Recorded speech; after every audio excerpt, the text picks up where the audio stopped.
fuimos a ver qué es lo que se decía desde las voces que están acostumbradas al manejo de las enfermedades del pericardio, y encontramos en el área de consenso de la Sociedad Argentina de Cardiología, el consenso para enfermedades del pericardio, que fue publicada en la Revista Argentina de Cardiología en diciembre del 2017, hace 2 años y medio, donde ellos hablan de que lo ideal es la pericardiocentesis. Y hace todo un recuento de todas las patologías pericárdicas, y habla que la indicación del drenaje cuando fracasa la pericardiocentesis, cuando el derrame es lobulado o cuando hay necesidad de biopsia de tejido, aconsejan el hacer una pericardiectomía o creación de una ventana pericárdica. Pero no dicen a dónde. Recomiendan para tratar las recurrencias frecuentes del derrame pericárdico, los síntomas persistentes, resistentes al tratamiento médico, o aquellos pacientes que aún estando asintomáticos se les realizaron 2 pericardiocentesis previas y volvieron a juntar líquido, como tratamiento para la constricción crónica permanente o ante los casos de pericarditis repetitivas, especialmente en presencia de derrame pericárdico recurrente. En este mismo consenso, habla de que existen diferentes vías de abordajes y técnicas quirúrgicas para la pericardiectomía, o sea, no aconseja ninguna en especial, y dice que todas tienen un éxito similar del 80 al 90%. Los riesgos perioperatorios son una preocupación, sobre todo en pacientes que requieren procedimientos más complejos, con una tasa de mortalidad referida de 19.4%. Y hace una disquisición sobre el tratamiento de derrames pericárdicos en pacientes oncológicos, de aquellos pacientes a los cuales se espera que tengan una prolongada sobrevida. Y en los pacientes oncológicos dice que el objetivo último es reducir los síntomas, la prevención de la reacumulación de líquido y mejorar la calidad de vida. Y como regla, dice que los procedimientos menos invasivos deben ser los preferidos. La simple pericardiocentesis alivia los síntomas en la mayoría de los casos, aunque el derrame puede recurrir hasta el 40 y 50%. En el manejo de los pacientes con derrames neoplásicos, menciona lo más común: mama, pulmón, linfomas y leucemias, como neoplasias hematológicas. Menciona que el plan de tratamiento debería estar dado por el estadio de la enfermedad, por el pronóstico del paciente, por la tasa de éxito, el riesgo de las distintas modalidades terapéuticas y la disponibilidad y experiencia local. Entonces estos 2 últimos puntos, o el 3, nos están dando ahí lugar a la discusión sobre cuál sería la vía de elección. Buscando algo en la bibliografía, a mí me sorprendió, por ejemplo, este artículo que fue publicado en el 2017 en la Revista Colombiana de Cirugía, donde un grupo de la UNAM, la Universidad Nacional Autónoma de México, presenta 3 casos y hacen una revisión bibliográfica y concluyen que el derrame pericárdico maligno es una urgencia oncológica y requiere manejo costo-efectivo en términos de ser resolutivo, expedito y duradero, sin agregar morbilidad en un paciente con ya deterioro del estado general. La ventana pericárdica por toracoscopía en pacientes seleccionados y la mini toracotomía anterolateral son la vía ideal de abordaje del paciente con derrame pericárdico maligno. Acá lo que me llama la atención en este trabajo es que ni siquiera consideran la posibilidad de usar la ventana pericardio-peritoneal. Y otra cosa que ya leyendo bibliografía en 1996 en la Revista Argentina de Cirugía, Spector y un grupo del ROFO habían hecho, publican su casuística, y él aconseja como uno de los puntos en sus conclusiones de no abrir el tórax, digamos que tienen mejor evolución todos aquellos pacientes en los que se le hace un procedimiento sin haber abierto el tórax. Incluso hace una diferenciación entre las ventanas pleuropericárdicas y pericardio-pleurales, o sea, la ventana pericardio-peritoneal que se hace desde la pleura hacia el pericardio por toracotomía, o la ventana pericardio-pleural que se hace por un abordaje subsifoideo desde el pericardio hacia la pleura. Acá lo mencionamos a Daniel, Él, en un trabajo que fue publicado en el 2003, hace una casuística de 16 pacientes operados en el Hospital de la Comunidad de Mar del Plata y concluye que la ventana pericardio-peritoneal videolaparoscópica es un procedimiento relativamente sencillo y eficaz para el manejo de derrame pericárdicos recidivados con taponamiento cardíaco subagudo y crónico. En una revisión posterior, publicada en el 2015, también en la Revista Argentina de Cirugía, por Ricci y colaboradores, entre esos colaboradores se encuentra el doctor Staltari, definen la ventana pericardio-peritoneal como un procedimiento que comunica en forma directa en una superficie de al menos 2,5 centímetros cuadrados el espacio pericárdico y el peritoneal en un paciente con derrame pericárdico masivo sin taponamiento cardíaco. Y ahí obviamente, acá aparecía un estudiante del secundario, me fui a buscar la fórmula de la superficie del círculo, y si habla de una superficie de 2,5 centímetros, el diámetro menor, o sea, de ahí para arriba, lo que debería ser es de 1,78 centímetros. O sea que en este trabajo habla de que lo mínimo que debería ser es de casi 2 centímetros de diámetro, el diámetro de la ventana. Bien, ¿por qué se puede complicar o por qué se puede herniar contenido abdominal hacia el pericardio? Lo primero es el tamaño de la ventana, y ahí estamos en la disyuntiva de hacer una ventana lo mínimamente, o lo más chica posible para que pueda drenar, pero que no se tape y que no se evite, como hay alguna de la bibliografía consultada, donde se hicieron ventanas chicas que no cumplieron con su objetivo. De hecho, uno de los trabajos de Murari, que lo menciono más adelante, le hacen una ventana pericardio-peritoneal y al mes le tienen que hacer un abordaje torácico para hacer una ventana pericardio-pleural, porque la ventana pericardio-peritoneal no funcionaba, y ese paciente después termina haciendo una hernia del estómago en la ventana pericardio-peritoneal. Evidentemente estaba tapada por el estómago en su momento. Bueno, el tamaño de la ventana, la presión negativa del tórax y la presión positiva del abdomen. Esto, digamos, genera un gradiente de presión que hace que desde el abdomen pueda pasar contenido del abdomen superior hacia el tórax. La presencia de ascitis, que haría más positiva la presión del abdomen. Y se menciona la posibilidad de que el lóbulo hepático izquierdo sea relativamente pequeño, que la ventana esté construida lejos del ligamento suspensorio del hígado, y que, digamos, no alcance a tapar y no haga un mecanismo tipo válvula para evitar que contenido del abdomen se introduzca en la ventana.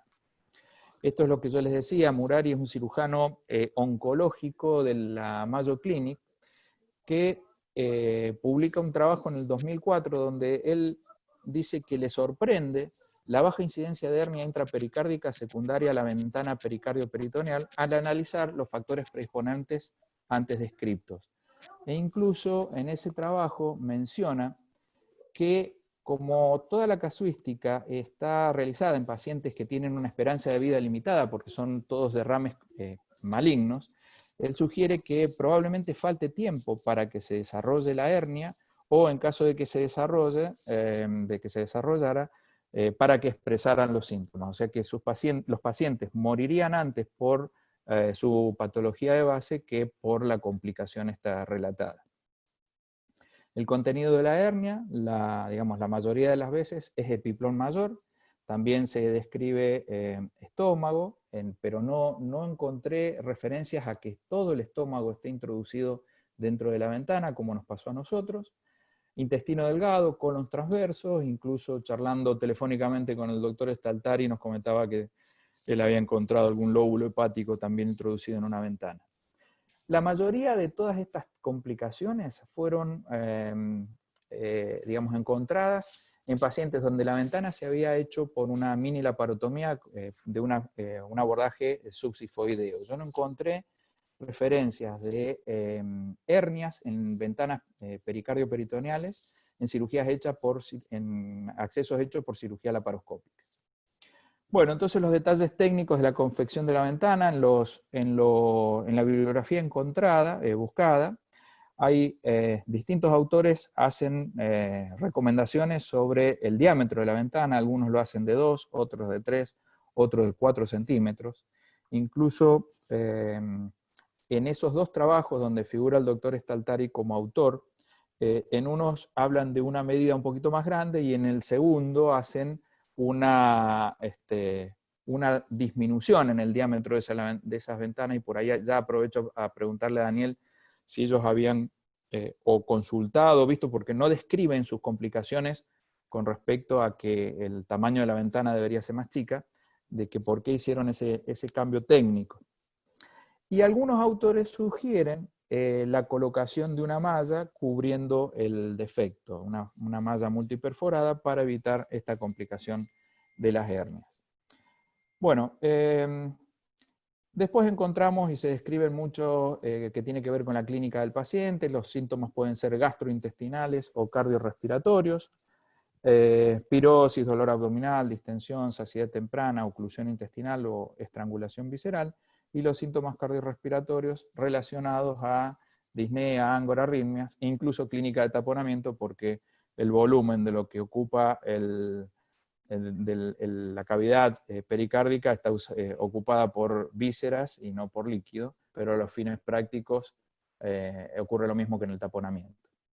Bueno, el diagnóstico, ¿cómo se hace? Obviamente en un paciente que tiene el antecedente de una ventana pericardio-peritoneal, la sospecha clínica y la confirmación por imágenes, y en algunos casos, algunos intentos de reducción endoscópica cuando habían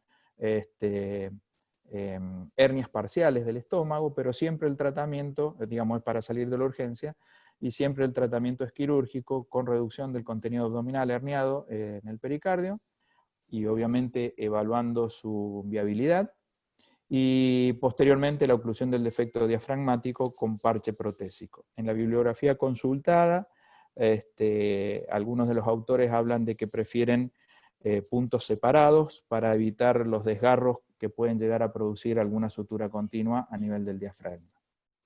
Bueno, y nosotros concluimos que al momento de confeccionar una ventana pericardio-peritoneal debemos tener presente la posibilidad de esta poco frecuente complicación a fin de corregir aquellos factores que puedan favorecer su desarrollo. Y este trabajo nosotros con la búsqueda bibliográfica lo mandamos a la Revista Argentina de Cirugía, y la semana pasada me confirmaron que lo publicaban ahora en el próximo número y me mandaron la publicación anticipada del trabajo. Bueno, espero no haberlos aburrido y quedamos abiertos a las consultas. Ahí, Germán, dejo de compartir la pantalla. Bueno, muy bueno, muy interesante, José. Con respecto, bueno, por ahí ya le había dejado una pregunta picando a Daniel con respecto al tamaño, por ahí, ¿no? Si puede hacer algún comentario sobre eso, que era la pregunta que quedó.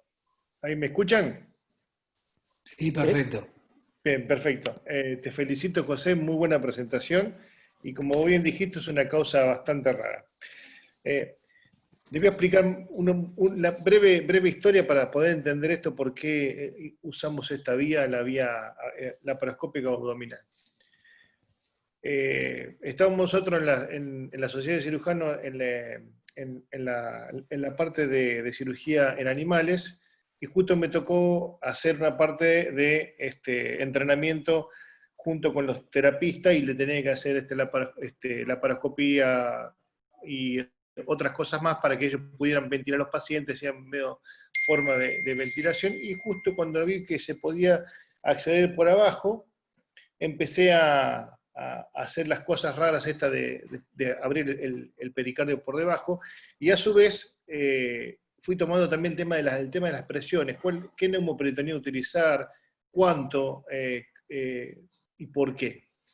Y todo esto tabulando el tema de las presiones, no solamente intraabdominales, sino el tema de todo el monitoreo hemodinámico. Veo que era factible, y que no requeriría una intubación selectiva, y que había un grupo de pacientes, como es en el caso de el paciente que presentó José, paciente con cáncer de mama y derrame pleural bilateral o compromiso bilateral por metástasis en ambas pleuras. y creo que era la indicación precisa del abordaje por abajo, o sea, por vía laparoscópica.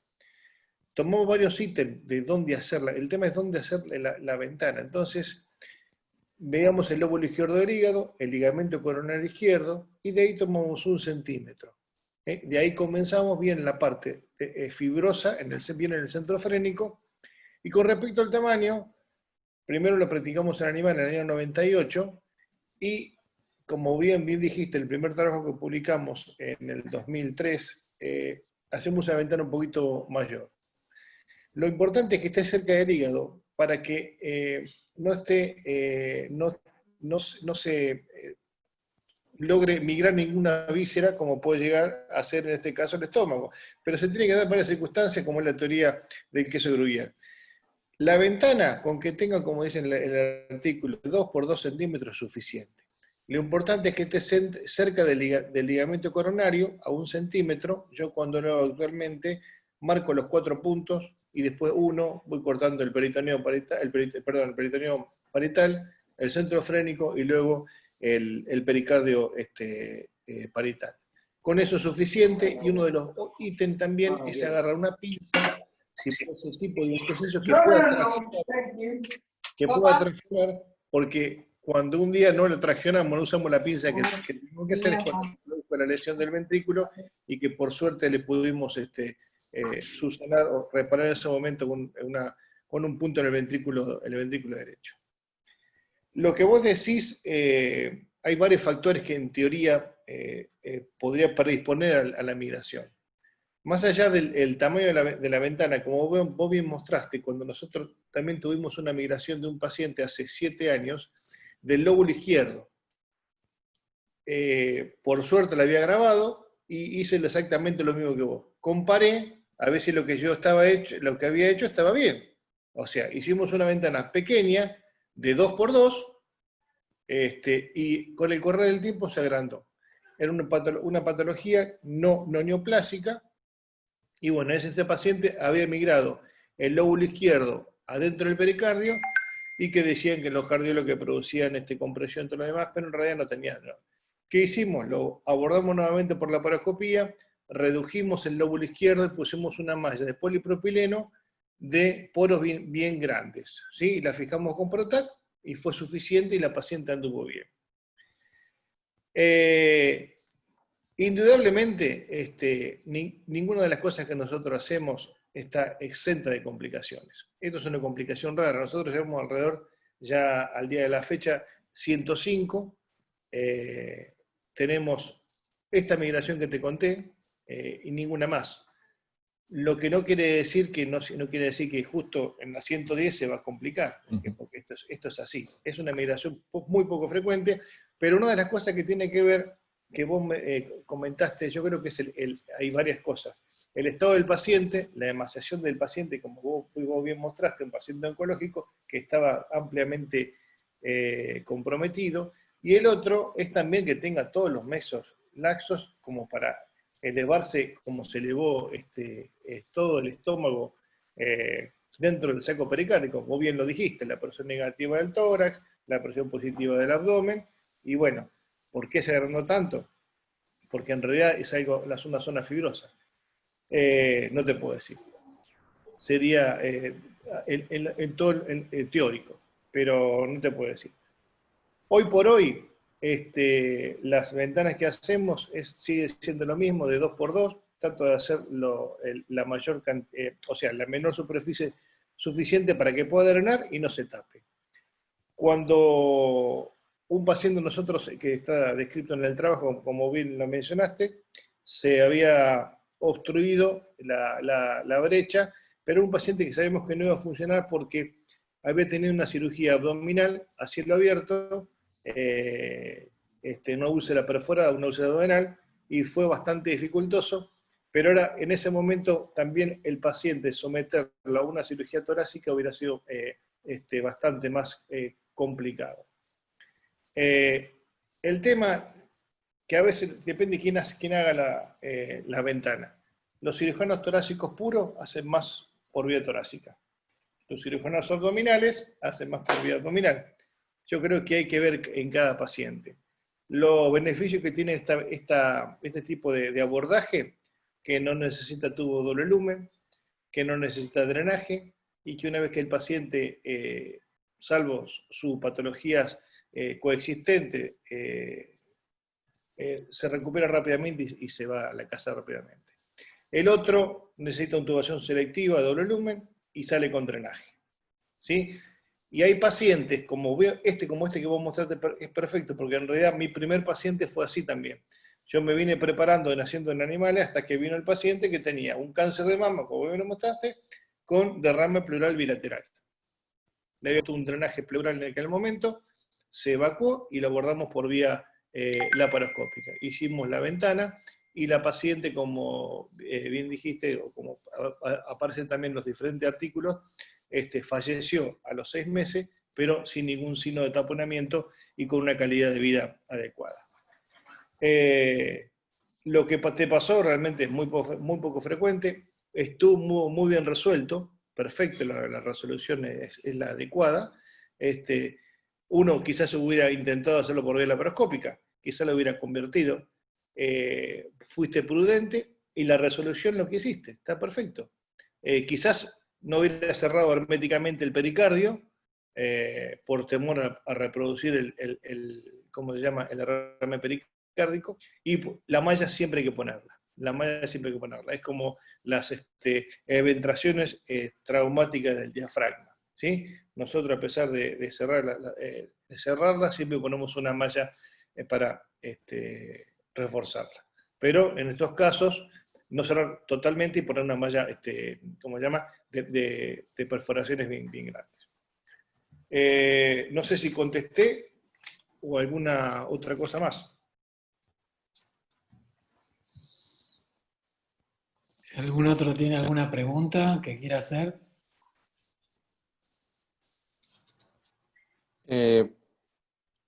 Germán. Sí, Daniel. Bueno, quiero saludar a Daniel, que nos conocemos de muchos años y muchos asados con vino tinto, así que un gusto verte, Danielito. Igualmente. Me dijo José que ibas a estar. Yo te quería preguntar, bueno, sobre el caso de José, realmente es sumamente infrecuente, ¿no? Nosotros hemos hecho unas cuantas por vía quirúrgica en ventanas, siempre pericardio peritoneales, por vía subsifoidea. No tenemos experiencia con la videolaparoscopía.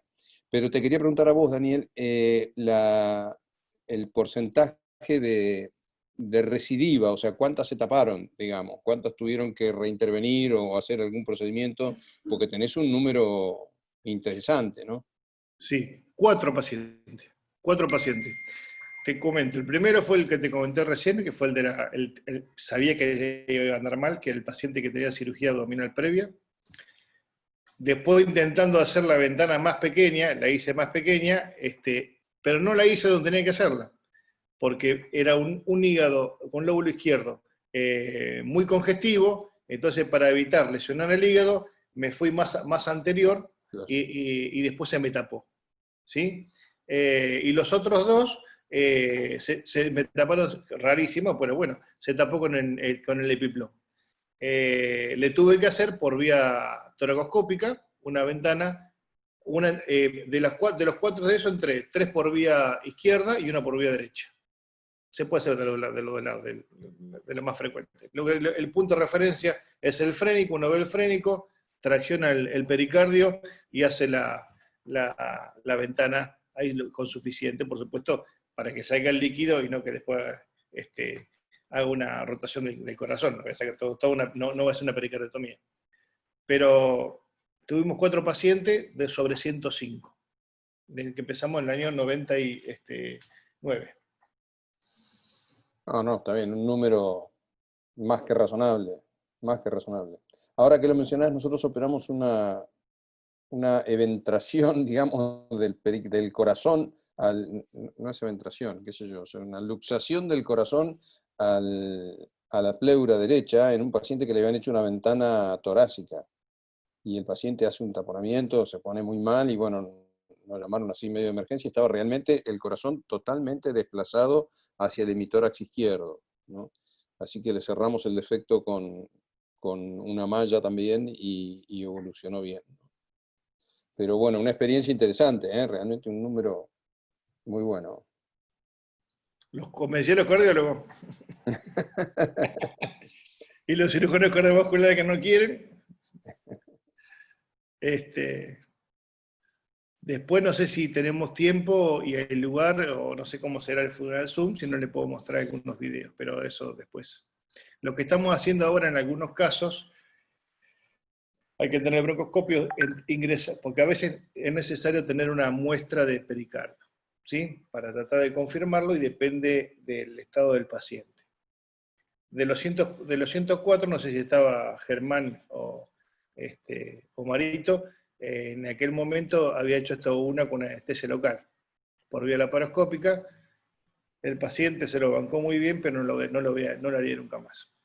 Pero sí lo que estamos haciendo es el abordaje susifoideo, en el cual usamos técnica de Seldinger, vamos dilatando progresivamente hasta que coloco la voy a decir, pero en aquel momento lo tenía, era ahora uso Amplax de nefrostomía, si no usaba una sorbete de McDonald's, porque mide 6 milímetros. Y después de eso introducía el broncoscopio y hacía una video pericardioscopía y usaba la pinza del broncoscopio para hacer múltiples biopsias dentro del pericardio. Por supuesto, lejos de la vena cava y todo lo demás. Pero una opción, y después sacaba eso y le podía dejar un drenaje a fin de evacuar el líquido pericárdico.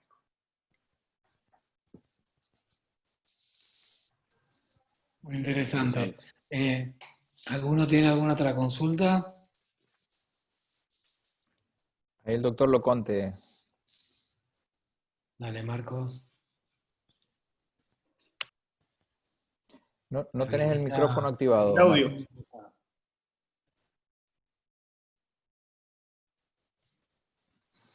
¿Yo? Ahí está. Ahí estoy. Hola, buenas noches, ¿cómo están? José, muchísimas gracias por la presentación, impecable.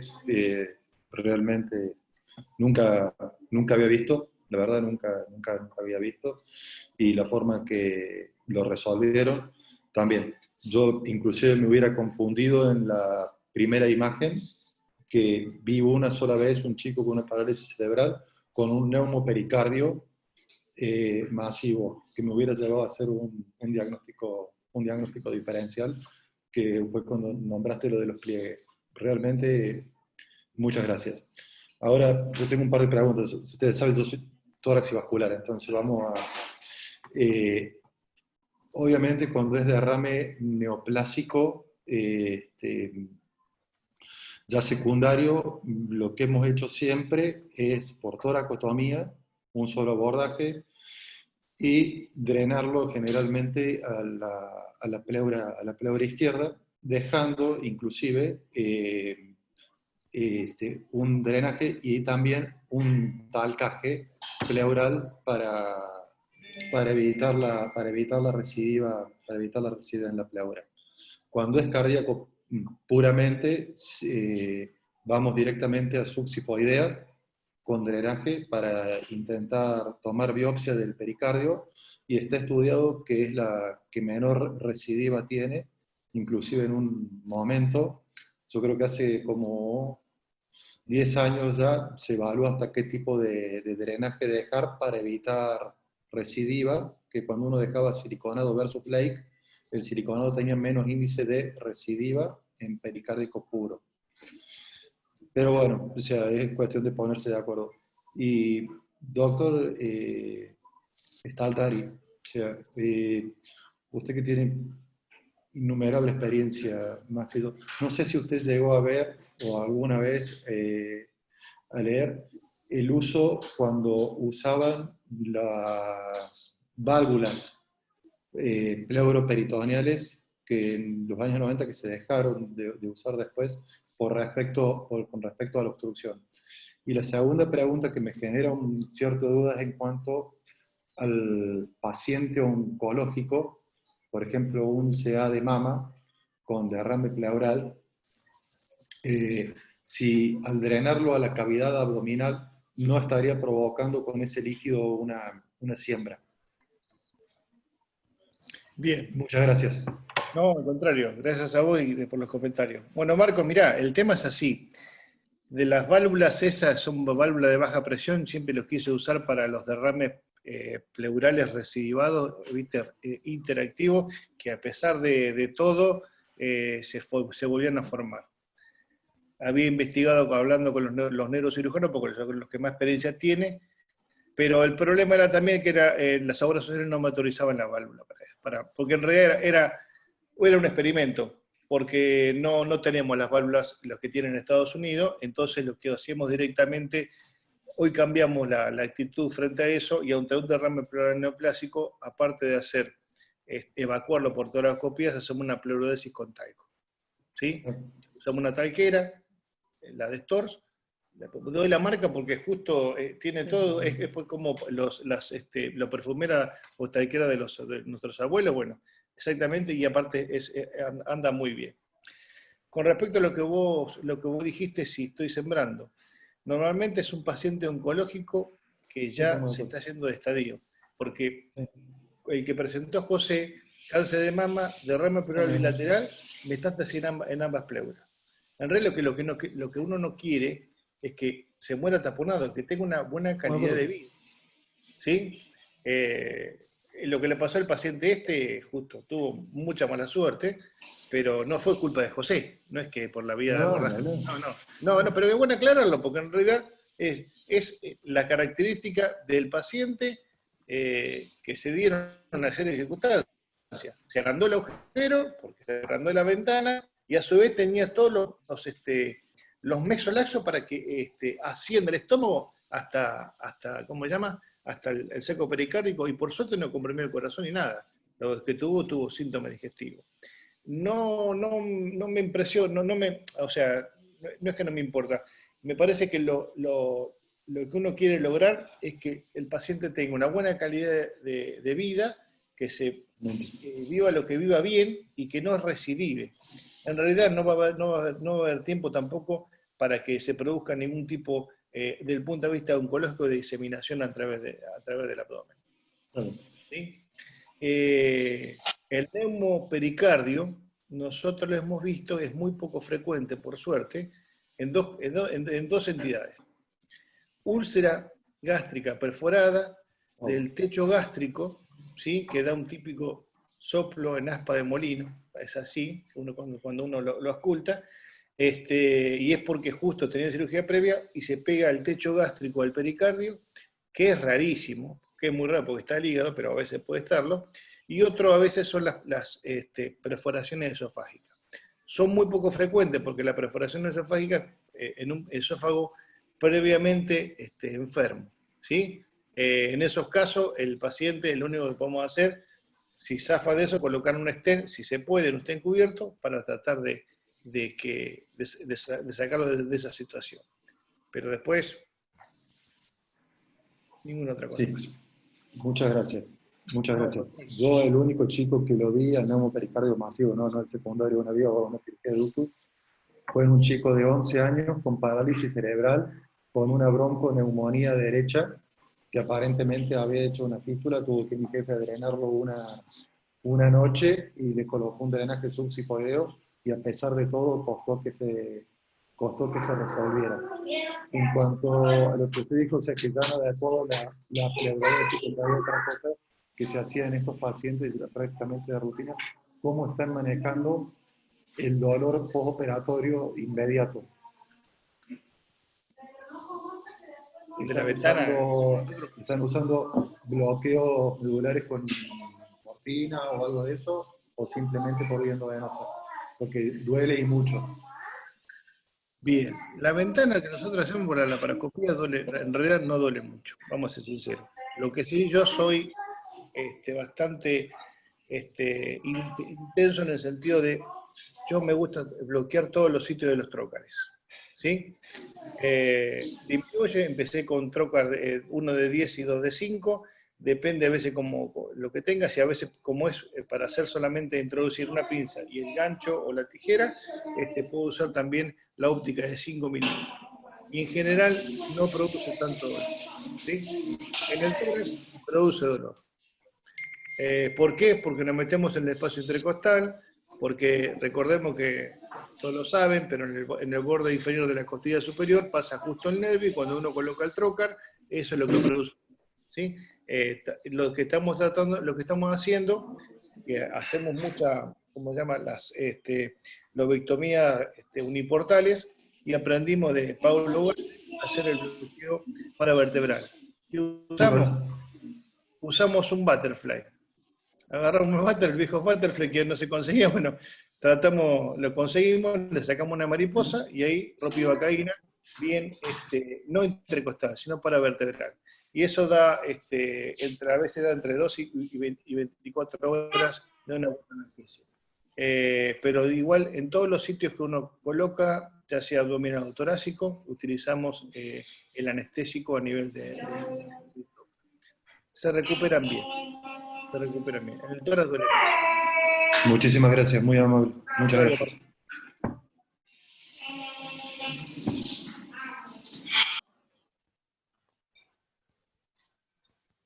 José. Bueno, no sé si alguien quiere hacer alguna otra pregunta.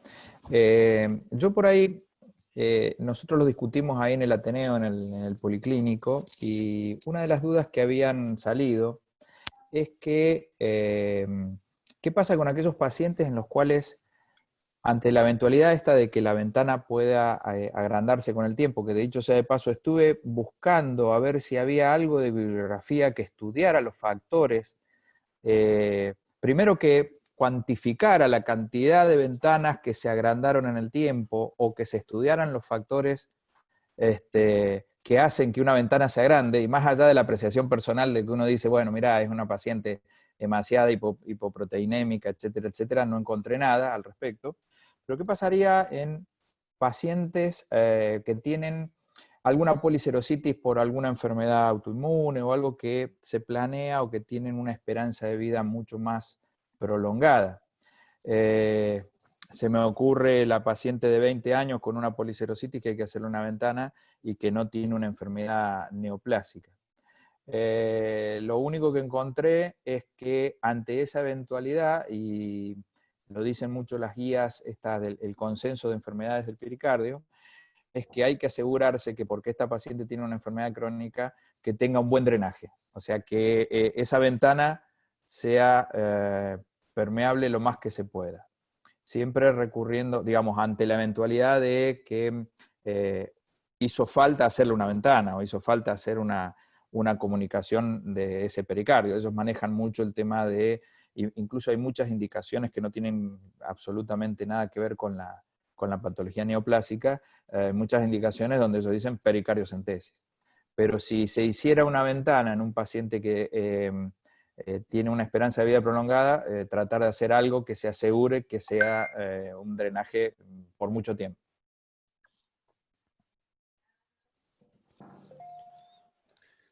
Mira, yo vuelvo a insistir, lo que pasó fue una complicación muy poco frecuente. Si uno toma el punto de referencia por vía laparoscópica, el ligamento coronario izquierdo, 1 centímetro por encima, 2 por 2 es suficiente. ¿Qué puede pasar con esto que está acá? ¿Y se puede tapar? Y se puede tapar. Todo se puede agrandar también. Como la hernia, como se decía en la hernia laparoscópica, primero ponemos malla chica, ahora hay que poner la malla más grande posible porque sabemos que al año el 20% se puede achicar. Teniendo en cuenta que esto es muy poco frecuente, yo seguiría haciendo exactamente la misma ventana. 2 por 2, 1 centímetro por encima del ligamento coronario izquierdo, y no se va, en general no va a tener inconveniente. Si llega a tapar, y bueno, haré una nueva. Pero son poco frecuentes, no son tantos casos como para decir así. Lo que sí también en esos casos, como vos dijiste, el de la paciente con la policerositis, hay que tratar la enfermedad de base. Totalmente. También, claro. Después seguramente la de los corticoides, los bloqueantes citogénicos y todo lo demás, pero en general no va a pasar, que no es frecuente esto. Lo que te pasó a vos, muy rarísimo, pero bueno, ya está, no importa. 100% para el paciente. Bueno, Germán. Sí, no sé si alguno tiene alguna otra pregunta. Daniel, habías dicho que tenías algo para mostrar Sí. o... Si ponemos acá, puedo compartir pantalla y... Bueno, ¿qué dice José? Sí, sí, cómo no. Dale. A ver cómo era esto.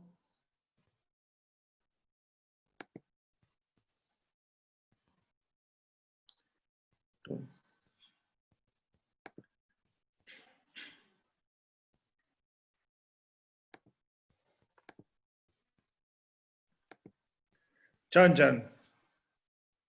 Puede fallar, dijo Tuzán. Sí. ¿Qué toco que tocar ahora? Ahí abajo en la parte central de la pantalla que dice Share Screen, en verde, Sí, compartir pantalla. eso debería hacer que todos que veamos la pantalla tuya. ¿Ahí ven algo o no? No. Ahí está. ¿Está ahí? Sí, señor. ¿No? Sí, sí. Tengan paciencia, tengan paciencia. Está pensando.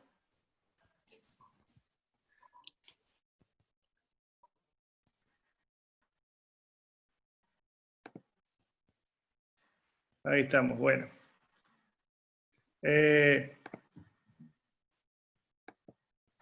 Todo puede fallar acá.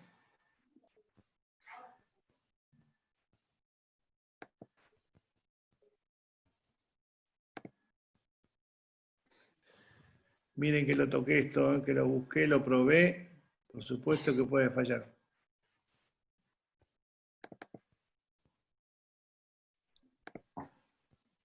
Bueno, ¿lo están viendo ahí? No, ahí no vemos la pantalla, pero no vemos el video. No sé si es un No, video. Estamos viendo la pantalla que dice acceso pericárdico nada más. y los archivos que están adentro. Bien. Ahí estoy mostrando el video, para ver.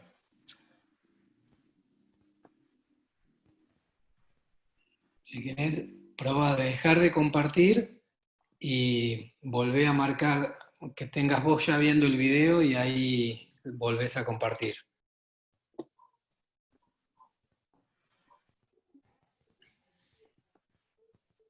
Ahí ¿qué están viendo ahora? No, La misma seguimos viendo pantalla de la recién. pantalla. Por eso te digo por ahí, dejá de compartir y probá una vez más de volver a abrirlo ya con el video corriendo. Uy, se apareció todas las cosas raras acá. Arriba, en la parte de arriba vas a ver un cartelito rojo que dice dejar de compartir y ahí podés probar. Ahí está, a ver ahora. Ahí Ahí está. está. Bien, vamos a empezar de vuelta ahora.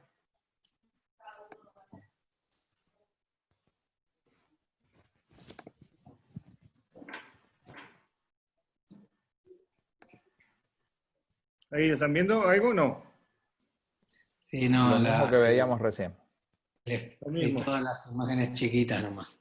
Ay.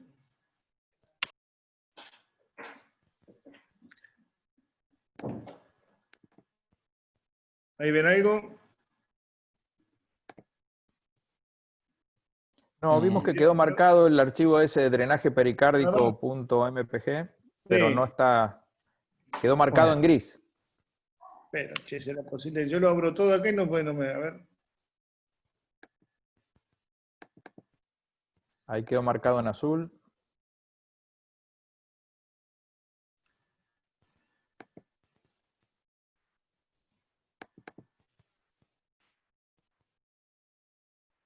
¿Ven la presentación ahí? Yo lo estoy viendo ahora. Hmm, Compartir pantalla, a qué ver. egoísta que sos. No, Pero nosotros no la vemos. no se puede decir esas palabras, pero mirá. Vamos a empezar de vuelta. Dejamos de compartir. Vamos a compartir de vuelta. Fíjate, ponelo funcionando al video antes de compartir, Daniel. Bueno, vamos a poner función de video de compartir.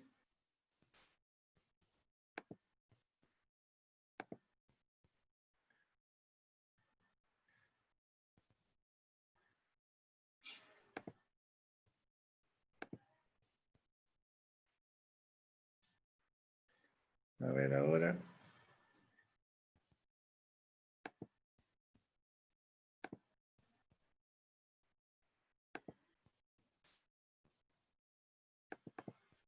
Compartir. ¿Y? ¿Ven Ahí se algo ve una ahí? imagen ecográfica, sí.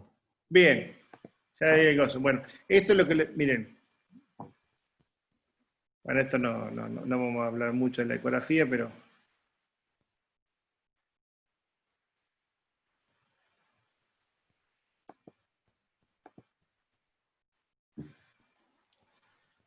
esto es un abordaje típico Seldinger, como como ustedes ya saben.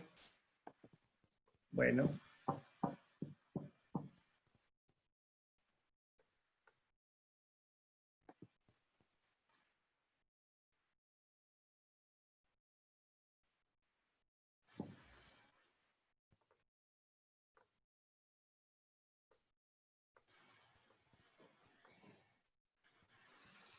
¿No quiere?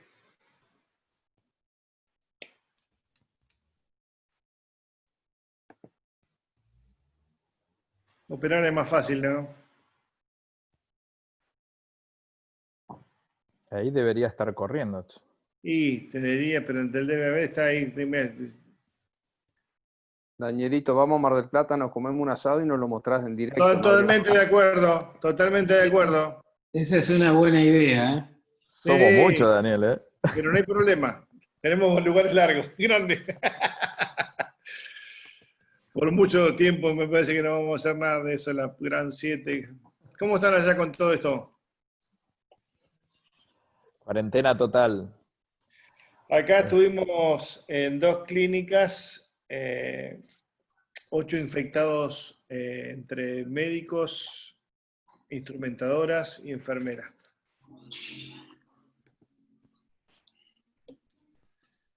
Lo que pasa es que hay que cumplir a rajatabla las normativas, que muchos no las cumplen, el aislamiento y todas las medidas que tenés que no es fácil operar con todas las medidas que tenemos que operar, pero si no las cumplís tenés alta chance de infectarte. Totalmente. Bueno, yo lamento, pero no se puede nada. No te preocupes, Daniel. Es una lástima porque nos quedamos con ganas de verlo, realmente. Bueno, después haremos más adelante un día lo invitaremos de nuevo para ver algunos videos. No hay problema, ¿Eh? no hay Bueno, problema. Si quieren, después más adelante, les voy a pasar después. A ver ahora. Les voy a pasar después, más adelante. Vamos a hacer un Zoom a pesar de ser más de tórax, pero no importa, con los cirujanos latinoamericanos. Vamos a hacer un Zoom sobre videocirugía en trauma de tórax. Trauma de tórax en la región tóraco-abdominal. ¿Sí?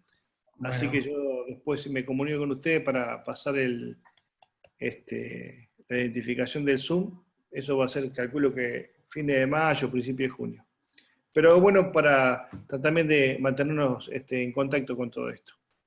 Y bueno, cualquier otra actividad, avísenme, con mucho gusto estaré. Y les voy a avisar también cualquier otra actividad que hagamos acá. Y que lamentablemente esto no puede. Bueno. Muchas gracias, Daniel. No, muchas gracias a todos ustedes. Muchas gracias, y los José, felicito, José, por la muy bueno presentación. tu caso y lo bueno esto de reunirse. Dale. Bueno, yo alegría. quiero agradecerle a Daniel porque realmente desde que lo llamé hace 2 semanas estuvimos en contacto, una predisposición absoluta. Y bueno, esto obviamente pidiéndole permiso a Germán porque yo a Daniel no lo conocía previamente. Le digo, che, ¿qué te parece? Sí, dale, no va a tener drama y evidentemente... muchas gracias, Daniel, y bueno, ya nos veremos en alguna actividad conjunta. Y tendremos que ir allá a la Patagonia. Alguna vez Ruiz hacía algunos asados. Alguna vez se puso, Daniel. Sí, alguna vez hacíamos esas cosas raras. Él también Un gustazo verte, Danielito. Bueno, Un muchas gusto gracias a verte todos. y saludos, che. Un abrazo grande y muchísimas gracias. Y cuenten con lo que pueda ayudar de acá. Gracias a vos y cuídate, saludos a la familia. Eso, Para igualmente. todos, el miércoles que Marito. viene seguimos con las actividades. Sí. va a haber otro Ateneo también, por ahí te vas a querer enganchar, por ahí te pasamos también la invitación. Dale, Va a ser, perfecto. Podemos hablar también un poco de cirugía en el momento de del COVID, en este. Bien. ¿Sí? ¿Cómo estamos operando? Nosotros estamos casi nosotros operamos fase 2. Fase 2-3. En realidad lo único que no usamos es el mameluco del ébola.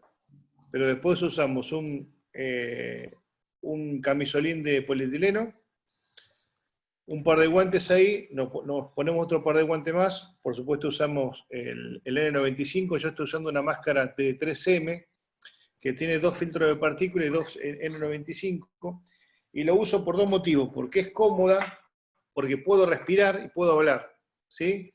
Y aparte me coapta bien en la cara y no se me empaña el anteojo, porque uso para operar los anteojos. Después usamos la máscara de los herreros, ¿sí? Y después de eso usamos el camisolín, que es, como se llama, repelente a la sangre, y el tercer par de guantes. Es bastante molesto en el quirófano, pero lamentablemente tenemos que trabajar así porque es la única forma, si nosotros no nos cuidamos, no nos va a cuidar nada, y aparte, una vez que está todo el personal adentro, se cierra el quirófano. O sea, no hay que tratar de no salir. No hay ningún quirófano, salvo una hora en el italiano que lo pusieron ahora, porque todos los quirófanos tienen presión positiva. Claro, no hay ninguno con presión negativa. Precisa es presión negativa. ¿Qué hicimos en la clínica? Conseguimos una máquina de humo, ¿vieron la de la fiesta? ¿Sí? La pusimos dentro del quirófano y vimos cómo era el sistema de, ¿cómo se llama?, de refrigeración del quirófano. Por suerte los quirófanos, a pesar de ser presión positiva, tienen donde emiten el aire por arriba y chupa por abajo. Y en 3 minutos se circula todo el aire. Y por supuesto, si uno mantiene la puerta cerrada, no salía el humo hacia los pasillos. Eso es muy importante saberlo en cada sector para poder funcionar. Conjuntamente con esto, por supuesto, una vez que entra el paciente, está el anestesista, se ponen los mismos... Coincidimos que los anestesistas se pongan todo el equipamiento, barbijo, todo, porque la aerosolización es el periodo en la intubación. Y ellos mismos desarrollaron una carpa de polietileno para poder entubar al paciente, y una vez que está entubado el paciente, entra la instrumentadora, arma la mesa, y bueno, todo es lo que ellos traen. Hemos operado cirugías largas de 2 horas, 2 horas y pico, un tórax, bueno, varios tórax, pero me refiero ya cuando pasa las 3 horas uno termina bastante cansado, o sea, uno se saca el ambo todo empapado y los erectos hidratarse muy bien y comer alguna barrita de cereal con que dé energizante porque uno termina bastante cansado. Pero la única forma, después de todos los acontecimientos que pasaron, después de todo lo que se infectaron, y bueno, lamentablemente hay que hacerlo así. Si uno no cumple las normas, la estamos teniendo con barbijo y la máscara facial, y es lo único que nos queda. Porque hoy por hoy, más que cuidarnos así de esta forma, no tenemos. Más allá de lo que se habla de la cloroquina, la citromicina, y bueno, otras drogas más, pero son todo en periodo, ¿cómo se llama?, de experimentación. Ahora apareció el ibuprofeno también, como se llama, en una dosis de nebulización. Pero bueno, hay que seguir. Así es. Bueno, vamos a descansar un rato y a comer un poco con la familia. Muchísimas gracias nuevamente. Nos vemos. Saludos a todos. Hasta luego. Gracias a todos, nos vemos en la próxima reunión. Chao, chao. Perfecto. Chau, chau.